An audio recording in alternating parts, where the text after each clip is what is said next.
Hello everyone, my name is Bill Miklos. I'm a docent on the USS Hornet, and typically if you come on a Thursday you will find me up on the flight deck and the island doing tours up there. But I also support the education department, and they have a Step Into History program, and part of that program is to talk about the space race and the Apollo program and how the Hornet was involved in the space program. And it was kind of funny because a couple days ago I was walking around the hangar deck and I looked down and I saw these two pieces apparently of a mosaic. And interestingly enough, this piece has a picture of the Apollo 11 capsule in the water with the divers extracting the astronauts from the capsule. And this second piece of a mosaic shows the Hornet approaching Apollo 12. And interestingly enough, Apollo was the prime recovery ship for both Apollo 11 and Apollo 12. But just looking at these two pieces of the mosaic, it doesn't tell you the complete picture of how we actually got to these events. Last year on the ship we celebrated Splashdown 50, the splashdown of Apollo 11, and then we also celebrated Splashdown 12, which was the 50th anniversary of the recovery of Apollo 12. So I thought in my mind, there's a much bigger mosaic that tells the story of what happened here with the space program. And that's what we're going to do today, is tell you about that bigger mosaic of how we went from Sputnik to footprints on the moon. And it's a very interesting story. And I'm going to frame that mosaic with a very brief technical overview. So when you see some things I'm going to show you, you're going to know why they look like they look. So we're going to do that too in the beginning, and then we're going to move into the space race. So the title of this is The Space Race and How the United States Landed Apollo 11 and 12 on the Moon. Now, why do we talk about Apollo 11 and 12? Apollo 11 was the final developmental Apollo mission. Apollo 12 was the first operational mission. And that's why these two go hand in hand. And also, certainly, because Apollo 11 was the first moon landing, as you well know. So we're going to tie the end of the development phase to the start of the operational phase, and you're going to see how all that ties together. So to do this, I'm going to first start out with an introduction to satellite orbits and rocket boosters, and then we're going to get into the space race between the US and the Soviet Union. How did that start? How did we get into this competition with the Soviet Union? And at the end, we're going to talk about why the United States landed on the moon first and the Soviet Union did not. We're going to talk about the stepping stones to the lunar landing, and that was the Mercury program, the Gemini program, unmanned spacecraft that we sent to the moon to understand the moon better, and the early Apollo missions were all stepping stones that allowed Neil Armstrong to step out on the lunar surface. These are all pieces of the mosaic that I want to convey to you. Then we're going to talk in more detail about the Apollo 11 launch, moon landing, and return to Earth. And when you see the Apollo 11 Saturn lifting off, you're going to see some of the things that I'm going to talk to you about in this technical frame that's around the big mosaic. Then we're going to look at Apollo 12, the first operational mission. And then to tie it all together, back to the space race, we're going to talk about some pivotal events, some equipment comparisons. We have Mercury, Gemini, and Apollo. What did the Russians have? And I'm going to show you comparisons of the hardware between the two countries. And then we're going to talk about, unfortunately, some astronaut losses in both in the US and the Soviet Union. And as always, we're going to summarize and conclude at the very end. So, introduction to satellite orbits and rocket boosters. Here's the technical frame around the mosaic. This right here is the Earth. And this line going around the Earth is a satellite in a nice circular orbit going around the Earth. It's probably about 120 miles altitude. And at that altitude, you're going 17,400 miles an hour. And the period is about 90 minutes for a circular orbit. If you start out at the perigee going faster than 17.4, you're going to swing out farther, and you're going to come to a point apogee where the Earth is going to cause you to start falling back again. And this is called an elliptical orbit. And the period of this is a little bit longer than 90 minutes because you are going farther out. But if you go start at perigee here again, and you're going faster, you're going to go out faster for apogee. And finally, if you're going 25,000 miles an hour at perigee, you're going to swing out. The Earth is going to be pulling you back and slowing you down, but you're going to have enough residual velocity where you're going to win. And you're going to escape the gravitational field of the Earth, and you're going to be on your way to the stars. So that's escape velocity, 25,000 miles an hour. And to get to the moon, you're going to have to be going about 25,000 miles an hour. So we have a circular orbit, elliptical orbit, and escape velocity. A very fundamental equation is Newton's second law. Force is equal to mass times acceleration. It's simple, but it's beautiful in its simplicity. And we're going to use this to get to the moon. I'm going to show you how. You're sitting at the Cape in your Saturn V, and you're not going 25,000 miles an hour, and you have to accelerate this vehicle to the escape velocity. So how are you going to do that?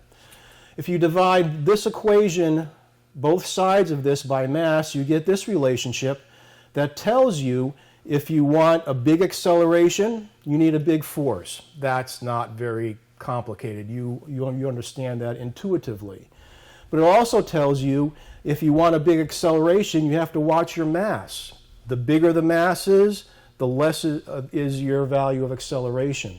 So to increase your acceleration to get to escape velocity, you have to increase the force acting on the object or decrease its mass. And we're going to do this in our ascent into orbit and also on the way to the moon.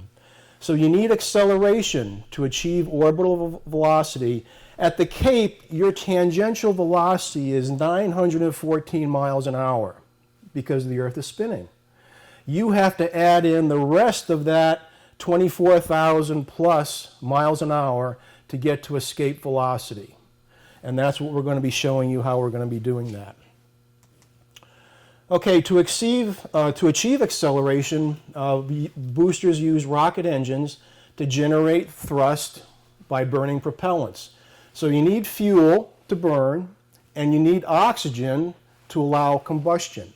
Now, if I'm standing here and I had a little fire burning wood, the wood is the fuel, and it's taking oxygen from the air to complete the combustion and give off heat. The problem is with a booster, this machine is designed to go outside the atmosphere where there is no oxygen. So you have to carry your own oxidizer on board the vehicle to allow the burning of propellant to accelerate the vehicle. So the booster, booster itself consists of the rocket engines at the bottom. Then you have a fuel tank, you have an oxidizer tank, and typically here in the Saturn V and many other boosters, you use liquid oxygen, and that's minus 297 degrees Fahrenheit. Very, very cold. And in the liquid form, it's a light blue color, and you don't want to stick your finger in there either. Moving up, you have more engines, you've got more fuel, but up in this stage here, the fuel is liquid hydrogen. And liquid hydrogen is minus 423 degrees Fahrenheit. The oxidizer is liquid oxygen, but this is a very, very energetic combination of fuel and oxidizer. The same goes here, and then from here up is basically all your payload. This piece of the booster right here is the brains of the booster. That's called the instrumentation section. That has your telemetry, your sequencer, your flight control computer, your communication equipment, and all the other things that you need to fly this booster to the right point in orbit. And you want to have your brains at the very top because you need it to the very end. You don't want to have your brains down below where you're going to drop it off. So that's why the instrumentation section is the very crown of the booster, and then this is all payload up here. We're talking about rocket engines, and they look kind of strange. They look like these bells, like this. Now this is the F1 engine that's at the base of the Saturn V booster. And this is me standing right next to the F1 engine. This exit diameter here is 12 feet. So you can see how large this is. Now very simply, just for a minute, why does it look like this? Why does it look like a bell? Well, you might know up here is your combustion chamber. The combustion chamber takes the fuel and the oxidizer and burns it. The cross section of the combustion chamber narrows down to a throat, and then it expands out into this expansion nozzle. Now the trick of this engine is that if you push enough fuel and oxidizer into this combustion chamber, the pressure is going to get very, very high. The speed of the flow going through that throat is going to get higher and higher and higher, and then you're going to reach the point where the flow through the throat is sonic. You have reached the speed of sound, and at that point they say that the flow is choked at the throat. That's what you want, because after the flow chokes at the throat, you enter the realm of compressible fluid dynamics, and that means as that exhaust goes into a larger area, it accelerates even more and more and more and more. So the flow coming out of here is extremely high velocity because at the throat it's choked. You're into a whole new realm of compressible fluid dynamics when that chokes. So basically what we have here is, how do we get the fuel and oxidizer into the combustion chamber? This is the turbo pump. In here is a gas generator, a little combustion chamber that's spinning the turbine at 5,500 RPM, pushing the fuel. The oxidizer's coming in here, the fuel's coming in here, and it burns in the combustion chamber. The combustion chamber is 1,060 psi, and it's burning at 5,800 degrees Fahrenheit. The combustion chamber is made of tubes that 70% of the fuel goes into these tubes that go down 178 tubes, and then they get to this point right about here where it's 3-to-1 compared to the throat, and then that one tube bifurcates. It becomes 2 tubes, and that's carrying the fuel down over here until it's 10-to-1, and at that point the exhaust from the turbine comes into this manifold and is injected into the nozzle, and this part of the nozzle is cooled by the exhaust of the turbo pump. The fuel to oxygen ratio in the turbo pump is very, very low oxygen. It's very high fuel, so coming out of here, the exhaust gas is about 1,200 degrees. 5,600 degrees, this is 1,200 degrees, flowing and cooling the rest of this nozzle, while the fuel is cooling through these tubes, going up and down this whole area here. And that's what cools the combustion chamber and the nozzle up to the area of 10-to-1 ratio. So that's why a rocket engine looks like it does, and this is called regenerative cooling. When you take the fuel and use it to cool the walls of the combustion chamber, and then it comes up and then it's sprayed into the combustion chamber. That's regenerative cooling. But you can't go all the way down, so you take the cool exhaust, which is fuel rich, and you take it into this manifold to cool the rest of the nozzle. And that's how it works. And when you see the Saturn V liftoff, I'm going to show you this is the exhaust from the turbo pump, and then you see this very bright flame. That is the combustion chamber gases coming out inside of the cooling of the turbo pump exhaust. So that's why these engines, you'll see them on many of these things I'm going to show you, they all look like bells. And that's the reason, because the flow chokes at the throat and then it accelerates out the nozzle. So that's the frame that we're going to have around this mosaic that we're going to put together. So just remember, the engines are using liquid oxygen and fuel, or liquid hydrogen and liquid oxygen, and they burn in the combustion chamber to accelerate the booster. In blue, that's an achievement of the United States. When you see something in red, it's an achievement of the Soviet Union. And when you see the slides, you're going to understand why I chose this way of conveying the information. Now, how did this space race start? Well, actually, the genesis of it was something called the International Geophysical Year, the IGY. And this is a very nice cooperation worldwide between 67 countries between July 57 and December of 58. And we had two of these before, earlier. There were international polar years in the late 1800s and then in the 1932-33. Now, the IGY in 57-58 encompassed 11 areas of Earth science. And you can see them all here: aurora, air glow, cosmic rays, oceanography, seismology, solar activity. But I highlighted ionospheric physics here because that's the area of the IGY investigation that requires sending radio signals through the atmosphere. And the timing of the IGY was meant to be consistent with solar cycle 19, and that's why we can take a look at all of these things: cosmic rays and aurora and ionospheric physics, to see what the impact of the solar cycle is on this. So let's take a look at this piece of the IGY menu that took place in 57 and 58. In 55, the U.S. knew the IGY was coming up, and we announced that we would launch small Earth circling satellites, quote, as part of our contribution to the IGY. And that was going to be Project Vanguard, and the satellites would contribute to our understanding of ionospheric physics. Project Vanguard was selected by President Eisenhower because he did not want to have a military booster used to launch the satellites.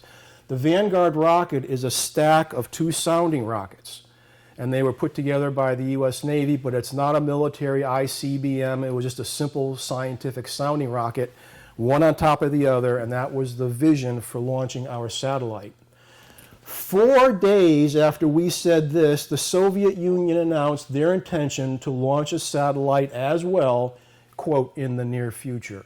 So, folks, the space race had begun between the United States and the Soviet Union. Now, keep in mind what was the underlying political realm at this point in time. This is in the middle of the Cold War. We're getting into the 50s. We had the Berlin crisis in 49, which precipitated the Berlin airlift. Of course, the Korean War. And then we're coming up in 61, we had the Bay of Pigs, another Berlin crisis in 61. So the Cold War was really a little bit warm at this point in time, and the competition between the United States and the Soviet Union became a very politically charged thing underneath all of the wonderful accomplishments of the space program. But keep in mind that that Cold War current was always underneath the surface. So we have the competition to launch the first satellite. You don't have to read all of this, but here's a case where you look at the colors. These are the significant dates in the early space race. Look at all the red. And only later on do you start seeing more blue. We're getting pretty well beat in the early parts of the space race. You don't have to read all this because I'm going to take this all apart for you and show you the significance of each line. But just the message here is look at the red. And that's why we were basically taken aback by the way the Soviet Union was going forward very fast in space technology, and we were trying to catch up. So let's take a look at this first one here. The 4th of October, 57, we were trying to launch our Vanguard boosters, and they were not working. They were blowing up on the pad.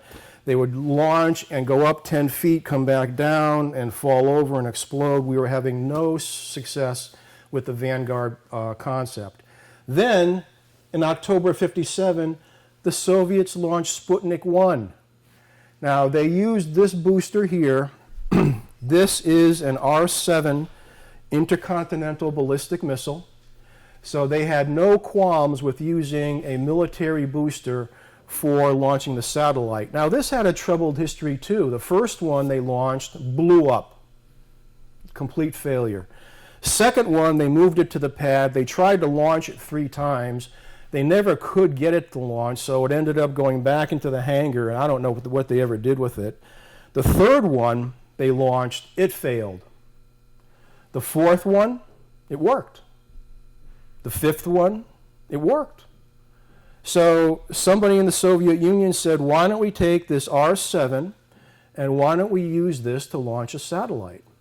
So that's exactly what they did, and they went and they launched Sputnik.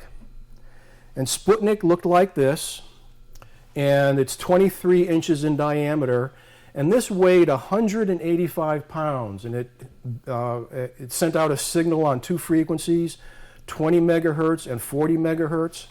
And if you were in the United States, and if you had a receiver tuned to those frequencies, this is what you would hear.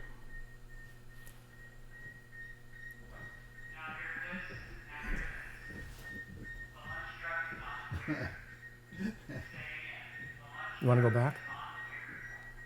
That is the sound of Sputnik.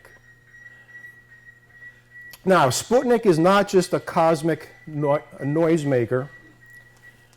There's actually telemetry embedded in those beeps.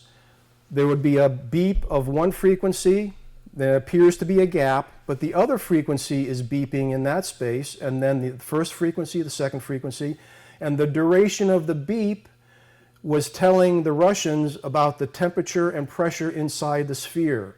So there was embedded very simple telemetry in those 2 beeps. They were keeping track of the temperature inside the sphere and also the pressure to make sure it wasn't punctured by a micrometeorite. So they were actually sending back information concerning the health of Sputnik. It beeped for 3 weeks, and then the batteries died. And then Sputnik came back into the atmosphere in January of 58, and it burned up in the atmosphere. In the meantime, back at the States, we're still trying to work with Vanguard. At this point in time, after Sputnik I, Eisenhower was convinced by von Braun to use the military boosters that the U.S. had in the inventory to launch our first satellite and move away from Vanguard as the prime way to get to space. And Eisenhower said, von Braun, go do it. Okay, so they're changing course here to make a success. But look what happened next. In 1957, the Soviets launched Sputnik II. And this time, the passenger was a small dog. The dog was called Laika. And the Russians went into the streets of Moscow, and they got 3 street dogs, Mushka, Laika, and Albina. And they thought, let's get a street dog. They're tough, they live out in the cold of Moscow, they're the best creatures we can possibly have to go into space. So unfortunately, Laika got the short straw, and she was launched in Sputnik II. And the sad part about this was that there was never any provision provided to return Laika home. There was no return capsule. They knew she was going to perish in orbit. And we found out in 2002 that she survived for 6 to 7 hours inside her little capsule. She had food, she had water, and apparently what happened, and I'll show you this later when we look at the space vehicles, her space vehicle did not separate from the upper stage as it should have. And that prevented radiators on the bottom of her little spacecraft from looking out into space and radiating heat. So the temperature inside her little compartment rose to the point where she was stressed out and she perished after about 6 hours. But this is the story about Laika, and if you're a dog lover, it really kind of touches you. But she was a street dog from the streets of Moscow. So after that, our first satellite goes up, and it went up on a Juno booster, which is a combination of a Jupiter C. And this is what our satellite looked like. And it's called Explorer 1. And this is 6 feet tall, about as tall as I am. And this weighs a total of 31 pounds. The instrument section is up here, and that weighs 18 pounds. And this was launched on von Braun's booster, and it's spinning at 750 revolutions per minute. And this brought back a lot of good information concerning the radiation belts around the Earth. In fact, this vehicle found the Van Allen radiation belts that we still know are out there today that we have to avoid. But this brought back a lot of really valuable information in its flight. And this was our first satellite that we launched into space, and that was called Explorer 1. Right after that, we were thinking, we're pretty good. We launched our satellite too, but Soviets came right back. Here's another red one. They launched the first man into space, Yuri Gagarin, and he completed 1 orbit of the Earth. The interesting thing about Yuri's flight is that when he was coming back through reentry, he ejected from his capsule at 23,000 feet. He did not ride his capsule all the way to the ground, and that was by design, because they had no way of slowing the capsule down enough to make a comfortable landing, so their cosmonauts always ejected from the Vostok space vehicle. Now, we wanted to have a man go into space too, but we had to prove out our boosters, so we used a chimpanzee, and this is Ham. Ham stands for Holloman Aerospace Medicine. He was trained at Holloman Air Force Base in New Mexico. And here you can see Ham. Here he is taking his training very seriously in his NASA helmet. This is Ham after he was picked up in the Atlantic after his 16-minute flight.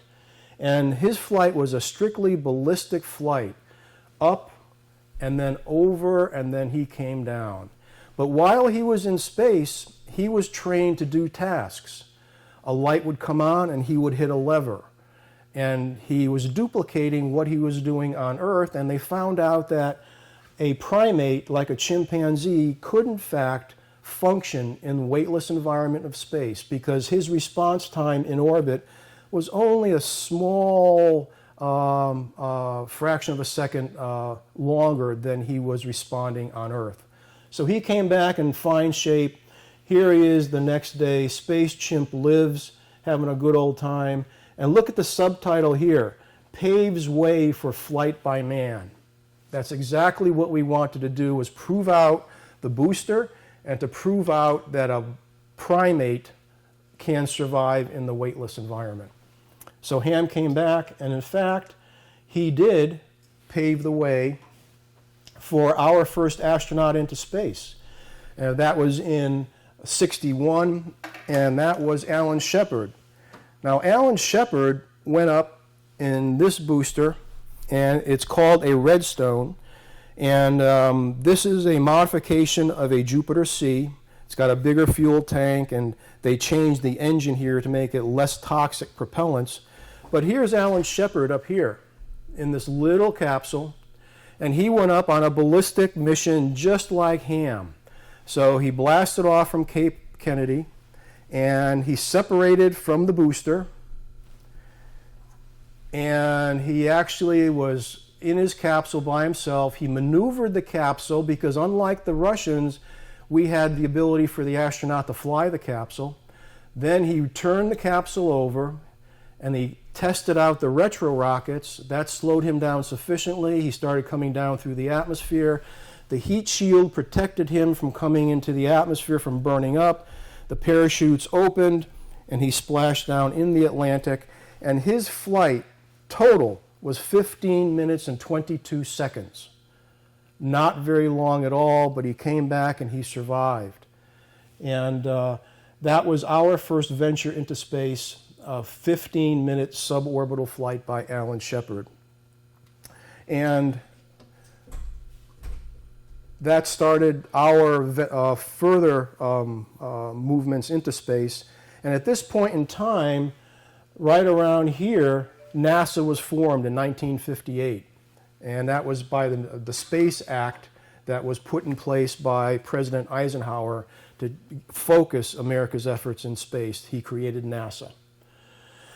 So we're going through all this. There's a competition between the Soviet Union and the United States.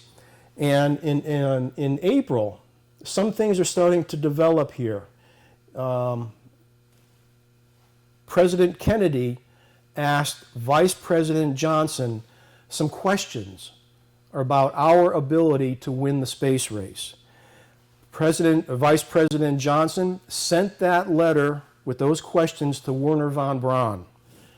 And it's very interesting to read what Wernher von Braun wrote back. It's quite a lengthy letter, but look at this. Wernher said that we have an excellent chance of beating the Soviets to the first landing of a crew on the moon.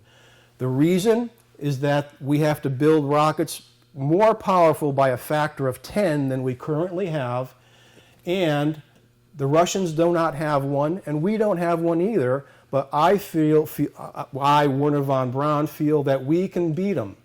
With an all-out crash program, I think we could accomplish this objective in 1967 or 1968. Very, very prophetic.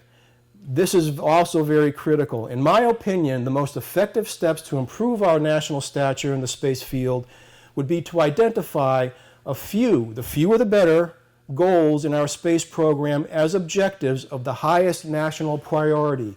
And look, he wrote, for example, let's land a man on the moon in 1967 or 68. And that is on page 8 of this letter, and it goes on for one more page.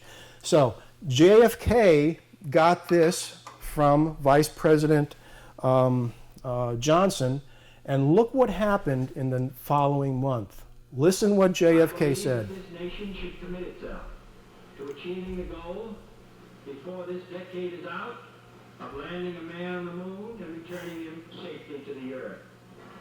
No single space project in this period will be more impressive to mankind or more important for the long-range exploration of space, and none will be so difficult or expensive to accomplish. So there is your single objective that Wernher von Braun was saying. Let's say we're going to land on the moon in 67 or 68. JFK said by the end of the decade.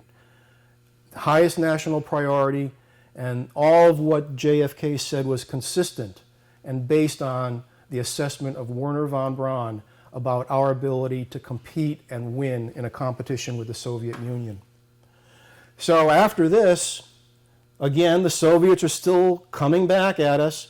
They sent Titov up for 1 day orbiting the Earth, and we also wanted to orbit the Earth. We sent up one more ballistic mission. Gus Grissom went up in a Mercury capsule, and then we said we're going to go orbit the moon just like the Russians did, and we have to go test out our orbiting hardware. So we sent up again a lucky chimpanzee called Enos, and he completed 2 orbits of the Earth. And Enos, I've researched, in Greek it means wine, but in Hebrew it means mankind.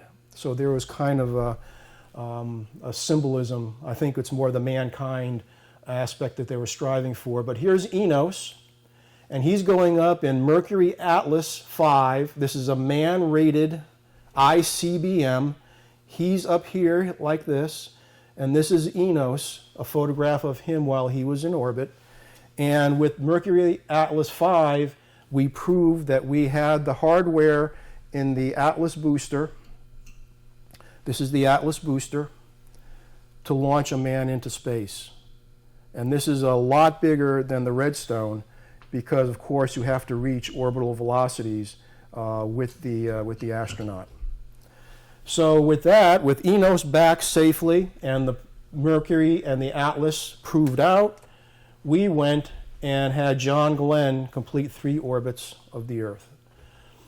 Then, after 7 more years of space missions and competition with the Soviet Union, we finally had our first landing on the moon in 1969, consistent with what JFK challenged the nation to do back in 1961.